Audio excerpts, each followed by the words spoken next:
Hello friends, welcome to my channel hello Shikshak. I hope आप सभी का पेपर बहुत ही बेहतर गया होगा। तो हम स्टार्ट करते हैं शिफ्ट 1 में कि आपका गणित का पेपर यानी कि मैथ्स के पेपर के क्वेश्चंस कैसे आए थे और आपके आंसर क्या थे। इससे पहले हम सीडीपी का पेपर सॉल्व कर चुके हैं, उसके आंसर टिक कर चुके हैं। तो उस वीडियो को भी जाके चैनल पर जरूर देख लीजिएगा। ये हमारा सेट बी का पेपर, तो इसमें आपका मैथ्स का जो पेपर था वो था हमारा 31। आपका अगर सेट ए या सेट सी है तो उसमें भी क्वेश्चन आगे पीछे होंगे, तो देख लीजिएगा, चेक कर लीजिएगा कि कौन से नंबर पे है। तो ये सेट बी का हमारा 31 जो क्वेश्चन था, संगीता एक साबुन खरीदना चाहती है जिसका मूल्य 10 रुपए है। उसके पास एक 5 रुपए का सिक्का, दो 1 रुपए के सिक्के और 5 50 पैसे के सिक्के हैं। तो उसे साबुन खरीदने के लिए कितनी धनराशि की जरूरत है। तो हमें 10 रुपए का एक साबुन था और संगीता के पास 5 रुपए का एक सिक्का था, यानी कि उसके पास 5 रुपए थे और दो 1 रुपए के सिक्के थे, यानी एक एक के दो सिक्के थे। तो यहाँ पे उसके पास टोटल 2 रुपए हो गए। और उसके पास 5 50 पैसे के थे। 50 पैसे में 1 रुपए में 2 50 पैसे होते हैं, तो यहाँ 5 यानी कि उसके पास कितने हो गए, उसके पास 2.5 रुपए थे। तो पहले कितने थे, उसके पास 5 रुपए थे, एक एक के 2 रुपए थे और 2.5 रुपए हो गए। तो यहाँ पे टोटल उसके पास कितने रुपए हो गए, तो इसके पास हो गए, ये हमारा 5 हो गया, ये हमारा 9.5, यानी उसके पास 9.5 रुपए हो गए। और उसको चाहिए कितना था, उसको चाहिए थे 10 रुपए। तो यहाँ पे क्वेश्चन पूछा उसे साबुन खरीदने के लिए और कितने धनराशि की जरूरत है।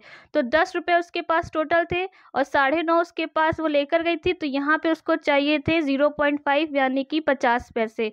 तो आपका जो आंसर सही जाता 31 का, वो ऑप्शन नंबर 4 जाता। नेक्स्ट क्वेश्चन था, रुबीना ने कार से 4:50 16 मतलब होता है 4, क्योंकि आप 12 के बाद 13 देखते हैं तो 1 हो जाता है। यहाँ पे 16:50 यानी कि 4:50 अपनी यात्रा शुरू किया, उसे उसी दिन 21:15 यानी कि 9:15 बजे समाप्त की। यात्रा पूरे करने के लिए कितना समय लगा। तो ये क्वेश्चन आपको हम करा भी चुके थे। इन दोनों को आपस में माइनस करना था आपको, यानी कि 21:15 और 16:50 को अगर माइनस करेंगे तो यहाँ अगर हम 1 घंटा, ये घंटे में है ये मिनट में, तो अगर 1 घंटे को हम हासिल के रूप में लेंगे तो वो 1 घंटे में 60 मिनट होते हैं और 15 मिनट पहले थे, तो ये कितना होगा 75 हो जाएगा हमारा। और ये हमारा 50 था, इसको घटाएंगे तो कितना बचेगा 25 मिनट बचेगा। और हमने जब 1 घंटा वहाँ पे हासिल ले लिया था तो ये हमारा 21 ना होगा, कितना हो गया 20, और 20 में से 16 गया, कितना बचा 4। तो आपका जो समय लगा था वो 4 घंटे 25 मिनट का लगा था, इसलिए आपका जो आंसर हो जाता वो आपका आंसर 2 हो जाता, 4 घंटे 25 मिनट। नेक्स्ट था आपका, एक वर्ग की भुजा 5 सेंटीमीटर है, यदि उस वर्ग की भुजा दोगुनी कर दी जाए तो नया क्षेत्रफल कितना गुना हो जाएगा। तो आपको अगर वर्ग का क्षेत्रफल पता होगा तो ये क्वेश्चन कर लिया होगा, क्योंकि अगर वर्ग की भुजा 5 सेंटीमीटर है और क्षेत्रफल हमारा हमें पता है कि स्क्वायर होता है यानी कि 25 होता है, और इसी वर्ग की भुजा की 2 गुनी कर दी जाए यानी कि 10 कर दी जाए, और नया क्षेत्रफल कितने गुना हो जाएगा। तो नया क्षेत्रफल हो जाएगा 100, यानी कि हमारा 25 का यानी 100 हो गया, तो कितना गुना हो गया 4 गुना हो गया। तो यहाँ पे जो आपका आंसर जाता वो हमारा फर्स्ट के साथ जाना जाता, यानी कि 4 गुना। नेक्स्ट क्वेश्चन था आपका, बढ़ते हुए क्रम में भिन्नों के समूह का चयन कीजिए, पहला, दूसरा और तीसरा, चौथा। तो यहाँ पे हमें क्रम को कैसे रखना था, बढ़ते हुए क्रम में। तो यहाँ पे अगर आप 1/3 को अगर चेंज करते तो आपका आ जाता 0.33, और 1/4 को चेंज करते तो आपका आ जाता 0.25 हो जाता, और अगर आप 1/2 को करते तो 0.50 आ जाता। तो आपको इसको बढ़ते हुए क्रम में लिखना था, तो यानी कि पहले हमें 1/4 लिखना था, उसके बाद 1/3 लिखना था, उसके बाद 1/2 लिखना था, और आपका जो सिंबल लगता वो ऐसा लगता, इसलिए जो आपका आंसर हो जाता 34 का, वो आपका थर्ड सही हो जाता है यहाँ पे। नेक्स्ट क्वेश्चन था आपका, प्रियदर्शनी ने 4.8 केजी बादाम और 2500 ग्राम किशमिश और 3.5 किलो का काजू को मिला दिया। इस मिश्रण को बराबर बराबर 3 दर्जन पैकेट बना दिए गए, तो प्रत्येक पैकेट का भार क्या होगा। तो यहाँ पे अगर 4.8 केजी को अगर ग्राम में चेंज करेंगे तो हमें पता है कि 1 किलोग्राम में 1000 ग्राम होता, तो यहाँ पे हो जाता 4800 ग्राम हो जाता बादाम, 2500 हमारा हो जाता किशमिश, और यहाँ पे 3.5 किलो हमारा काजू था, तो यहाँ जाता 3500 हो जाता हमारा काजू। तीनों को हम आपस में जोड़ देते तो जोड़ने पे हमारा आता 1800, और यहाँ पे बोला है कि 3 दर्जन पैकेट बना दिए, तो 3 दर्जन कितना होता है, 1 दर्जन में 12 होता है, तो 3 दर्जन में कितना हो जाएगा 36, इसी को आपको जोड़ के 36 से भाग दे देते और 36 से भाग देने पर आपका जो आंसर आता है वो आता 300। तो आप काट के देख लीजिएगा, तो यहाँ पे आंसर 2 आपका सही हो जाता। नेक्स्ट 36 था आपका 5। ये सीरीज दी गई थी, पूछा था कि विषम संख्या पदों का योगफल बताइए। तो यहाँ पे आपका विषम संख्याओं का योगफल बताते, तो यहाँ पे 5 5 करके 5 - 5 हो जाता 0, यहाँ पे 0 हो जाता है, यहाँ 0, तो आगे की जो सीरीज बनती वो 5 बनती, इसलिए जो आपका आंसर जाता है यहाँ पे वो फर्स्ट के साथ जाता। तो ये विषम संख्या पदों का जो योगफल होता है वो 5 होता आपका।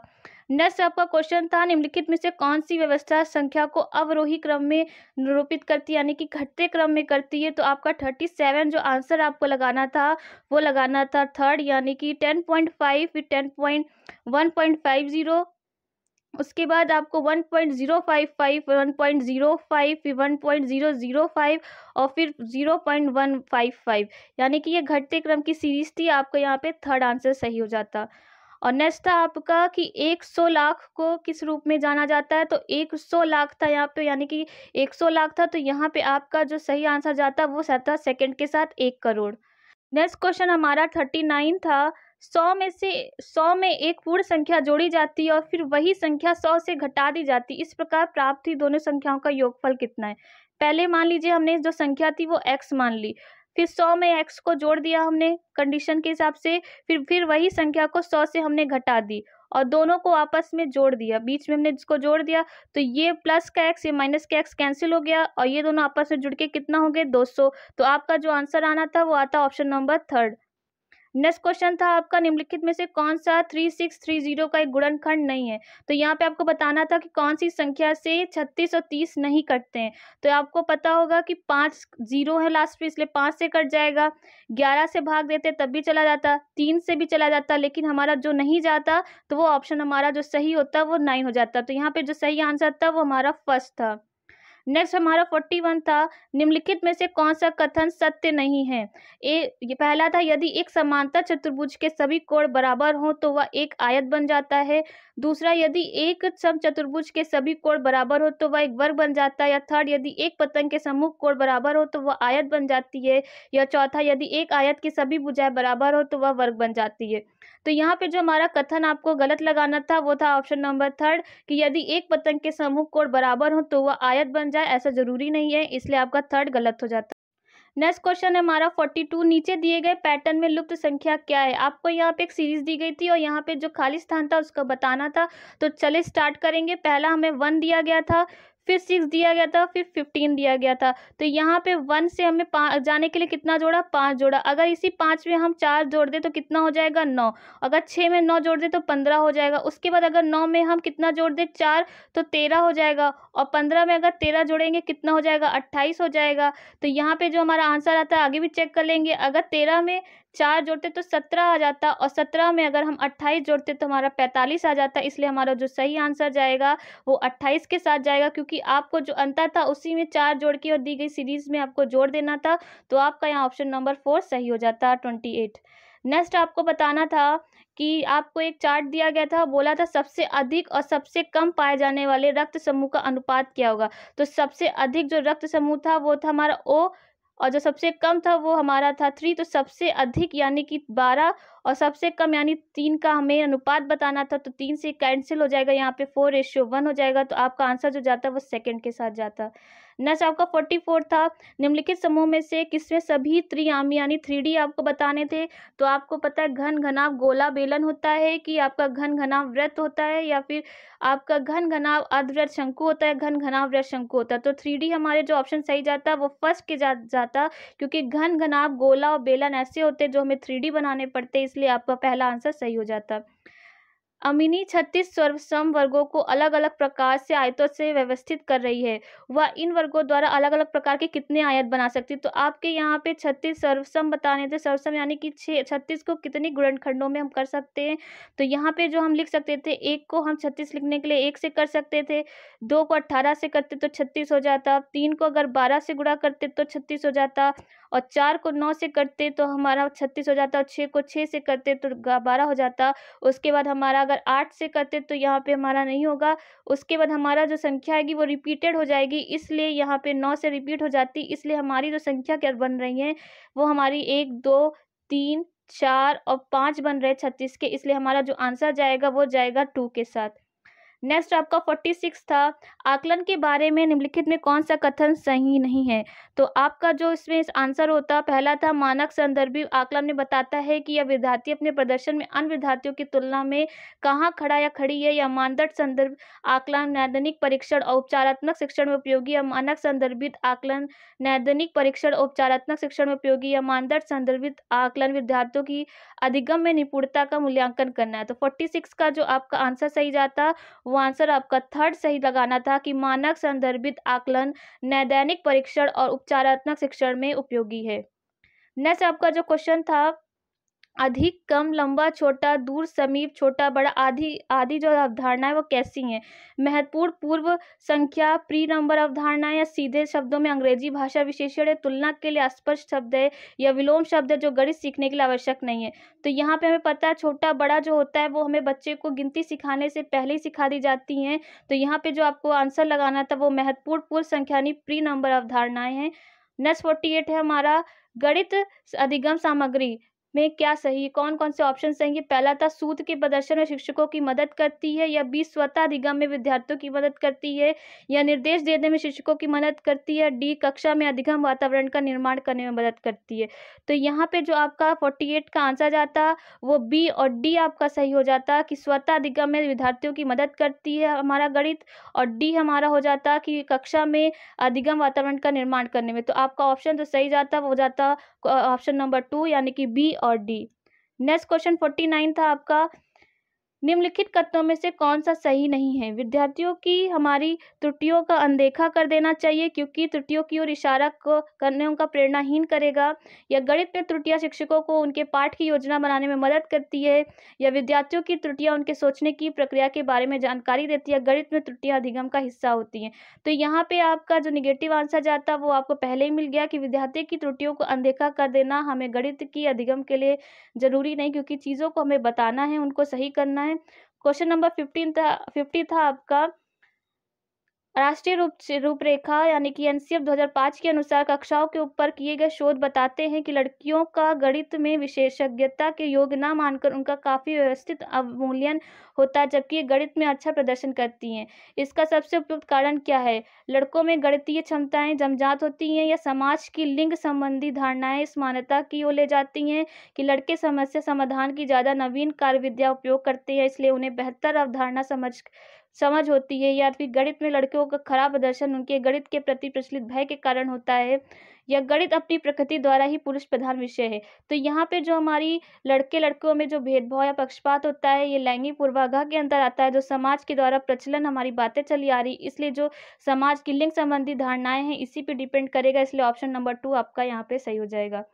नेक्स्ट है आपका, एक शिक्षिका गणित कक्षा में रोल प्ले भूमिका निर्वाह करती है, यानी कि अपना वृद्धि का प्रयोग करती है। उसका उद्देश्य क्या होता है, अनुशासन बनाए रखना, या बच्चों का मनोरंजन करना, या फिर बच्चों को व्यवस्थ करना, या विचारों को बहिर्वेशन करना। तो यहाँ रोल पे जो हमारा मेन उद्देश्य होता है भूमिका निर्वाह के लिए, वो अपने विचारों को बाहर करने के लिए यानी कि बहिर्वेशन के लिए होता है, इसलिए आपका ऑप्शन 4 यहाँ पे सही हो जाता। नेक्स्ट क्वेश्चन 52 था आपका, कक्षीय शोध यह दर्शाते हैं कि अधिकांश विद्यार्थी गणित को उसी कक्षा में उस अन्य विषय में पढ़ते हैं उनमें से अधिक कठिन समझते हैं। गणित की प्रकृति का निम्नलिखित में कौन सा पहलू इस भय को बढ़ाता है। गणित में प्राथमिक अवधारणाओं की मूर्त प्रकृति, या गणित में किसी समस्या का समाधान करने के लिए कई अलग अलग प्रणालियों की व्यापकता, या फिर गणित का विस्तृत ज्ञान भंडार, या गणित में दिए गए प्रश्न के अनेक उत्तर होने की व्यापकता। तो 52 का आपका जो सही आंसर जाता वो जाता गणित के प्राथमिक अवधारणाओं की अमूर्त प्रकृति ही आपका आंसर होता है यहाँ पे। 53 क्वेश्चन था आपका, निम्नलिखित में किससे कौन सा गणितीय खगोल विज्ञान के क्षेत्र में भी काम करता है, महावीर, रामानुजन, आर्यभट्ट या भास्कर। तो यहाँ पे गणित के साथ साथ खगोल विज्ञान के क्षेत्र में जो काम किया है वो हमारे आर्यभट्ट ने किया, इसलिए आपका ऑप्शन नंबर 3 सही होगा। यहाँ नेक्स्ट है हमारा, एक सब्जी बेचने वाला पालक 60 रुपये प्रति किलोग्राम बेच रहा है। सोनू ने 350 ग्राम पालक लिया है, जिसके लिए सब्जी बेचने वाले ने सोनू से 21 रुपये जैसे पहले 6 लिया है, फिर 6 लिया है, फिर 6, फिर 3 लिया है। तो सब्जी बेचने वाले द्वारा प्रयोग में लाए गए इस गणितीय कौशल के संबंध में निम्नलिखित में से कौन सा कथन सत्य है? तो यहाँ पे जो हमारा पालक था वो 60 रुपए किलो था, और यहाँ पे इसने 350 ग्राम जो लिया था उसको 21 रुपए लिया, लेकिन वो हमारा इस तरह लिया है। तो आपको बता दें 350 में उसने पहले 100 के हिसाब से लिया है 6, फिर 100 के हिसाब से 6 लिया है, फिर 100, फिर यहाँ पे हमारा 50 ग्राम बचा, 50 के 6 का आधा 3 हो गया। तो उसने चीज़ों को छोटे-छोटे पार्ट से बाँट के पैसे लिए। तो आपका पहला ऑप्शन था, या गणितीय कौशल अस्पष्ट है, या कौशल निम्नलिखित गणितीय प्रश्नों का हल करने के लिए लाभदायक नहीं है, या ऐसा कौशल गणितीय प्रश्नों को हल करने के वैकल्पिक तरीकों को विकसित करने में सहायक है। तो यही हमारा जो तरीका होता है गणित में, यह हमारा कंपनसेशन कहलाता है, यानी कि अन्य तरीका कहलाता है। एक अलग तरीका होता है, वैकल्पिक होता है। इसलिए यहाँ पे जो हमारा आंसर जाएगा वो केवल सी के साथ जाएगा। आपका पहला ऑप्शन सही हो जाएगा। 55 था आपका, निम्नलिखित में कौन सी परिस्थितियां दर्शाती कि बच्चा ज्ञान का निर्माण स्वयं कर रहे हैं? शिक्षिका ने श्याम पट पर अधूरे पहाड़े लिखे और बच्चे उन पहाड़ों को श्याम पट पर लिखकर पूरा कर रहे हैं, या फिर हमारा बच्चों को हस्त कौशल सामग्री जैसे संख्याओं के ग्रिड, आयतकार सारणियों में व्यवस्थित गीटियां दी गई और वे उनका प्रयोग करके गुणन के पैटर्न खोज रहे हैं, या कक्षा का सर्वोत्तम छात्र छात्रा पहाड़ों को ऊंचे स्वर में पढ़ रहा है, बाकी के विद्यार्थी उसके पीछे दोहरा रहे, या चौथा बच्चे एक साथ पहाड़ों का कविता पाठ कर रहे हैं। तो यहाँ पे जो स्वयं करके देख रहे हैं वो ऑप्शन आपका सेकंड जाएगा, कि बच्चे नए नए तरीके खोज रहे हैं गुणन के पैटर्न के, इसलिए आपका जो आंसर होगा वो सेकंड हो जाएगा। 56 था आपका यहाँ पे, कि निम्नलिखित में से कौन सा कथन गणित की प्रकृति के बारे में उपयुक्त नहीं है? पहला, या बच्चों को सृजनात्मक बनाने में सहायता करता है, या बच्चे की कल्पना को पोषित करने में सहायता करता है, या सी, या निगमात्मक विवेचन तर्क पर आधारित या हमेशा अभिसारी होता है। तो यहाँ पे जो आपका आंसर जाएगा वो जाएगा ए बी सी के साथ, क्योंकि हमेशा अभिसारी होगा, यह जरूरी नहीं, क्योंकि कभी कभी अपसारी भी होता है, इसलिए आपका डी गलत हो जाएगा, आपका ए बी सही सही हो जाएगा। तो यहाँ पे ऑप्शन थर्ड आपका सही हो जाएगा। 57 है आपका, बच्चों में गणितीय अभिरुचि को विकसित करने के लिए एक अध्यापिका निम्नलिखित गतिविधियां अपने कक्षा में करवाती है, इनमें से एक चुनिए जो उनके उद्देश्य को पूरा करने में प्रभावी नहीं है। पहला, उन्होंने अपनी कक्षा में एक गणितीय कोना बनाया है जहां पर विद्यार्थी विभिन्न गणितीय गतिविधियां कर सकते हैं। या सेकेंड, वह कक्षा में गणितीय पहेलियां और जादुई वर्ग हल करने के लिए होती है। वह हमेशा उन विद्यार्थियों की प्रशंसा करती हैं जो कक्षा में स्वतंत्रता परीक्षा में सब अधिक अंक प्राप्त करते हैं, या बच्चों को भारतीय गणितज्ञों उनके योगदानों की वीडियो दिखाती है। तो 57 पे जो आपका सही आंसर जाता वो आ जाएगा थर्ड के साथ, कि वह हमेशा उस विद्यार्थी की प्रशंसा करती हैं जो कक्षा में इस सत्र के अंत, यानी कि हमारे जो साल के अंत में परीक्षा में सबसे अधिक अंक प्राप्त करता है। ये हमारे लिए प्रभावी नहीं होगा, इसलिए यहाँ पे गलत हो जाएगा। 58 था आपको, राष्ट्रीय शिक्षा नीति यानी एनईपी 2020 के अनुसार देश भर में निम्नलिखित विषयों में ओलंपियाड और प्रतियोगिताएं डैश होंगी, कम होंगी, हतोत्साहित होंगी, सरल होंगी या मजबूत होंगी। तो आपका जो एनईपी 2020 के हिसाब से जो आंसर सही जाएगा वो हो जाएगा ऑप्शन नंबर 4 की मजबूत होंगी। नेक्स्ट आपका 59 क्वेश्चन था, निम्नलिखित में से कौन सा प्राथमिक विद्यालय के शिक्षार्थियों को भिन्न 2/3 और 4/6 के बीच तुलनात्मक कल्पना करने में मदद करने में सबसे उपयुक्त तरीका, यानी कि दो भिन्न के बीच तुलना करने में कौन सा हमारा उपयोग है जो सबसे उपयोगी होगा? कैलकुलेटर का उपयोग करना, या भिन्न डिस्क का उपयोग करना, या विभाजन या भाग विधि का प्रयोग करना, या फिर हमारा लघुत्तर यानी कि एलसीएम का प्रयोग करना। तो यहाँ पे हमारा जो सबसे सही तरीका होता है तुलना का, वो हमारा भाग विधि भी नहीं होती, एलसीएम भी नहीं होती और कैलकुलेटर नहीं होती। जो हमारा सबसे उपयुक्त तरीका होगा वो भिन्न डिस्क का प्रयोग होगा, इसलिए आपका ऑप्शन 2 यहाँ पे सही हो जाएगा। और लास्ट क्वेश्चन था आपका, कि संख्या बोध विकसित करने में उपकरण यानी कि सबिटाइजिंग एक महत्वपूर्ण भूमिका निभाती है। निम्नलिखित में से कौन सा उदाहरण है जो विद्यार्थी में उपकरणा के कौशल को प्रदर्शन करता है? पहला, विद्यार्थी संख्या 5 की पहचान 4 के परवर्ती यानी कि पहले की संख्या के रूप में करता है, या विद्यार्थी संख्या 4 की पहचान 5 में से 1 निकालने के रूप में करता है, या विद्यार्थी संख्या 6 की पहचान 5 में 1 जोड़ने के रूप में करता है, या विद्यार्थी एक पासा उछालता है और बिना बिंदुओं डॉट्स को गिना बताने में सक्षम है कि वह 4 है। तो यहाँ पे जो आपका सबसे सही ऑप्शन जाएगा आपका उपकरणा के हिसाब से कौशल में, वो जाएगा ऑप्शन 4 के साथ। इसलिए ये थे आपके कुछ मैथ्स के क्वेश्चन जो आपके पेपर में आए थे। तो आई होप आपके सभी क्वेश्चन सही होंगे। तो नेक्स्ट हम हिंदी का पेपर सॉल्व करेंगे। अपनी तैयारी ऐसे ही करते रहिएगा आने वाली भर्तियों के लिए। आई होप आप वीडियो को अच्छा लगा हो तो लाइक कमेंट शेयर जरूर करिएगा। आज के लिए थैंक यू।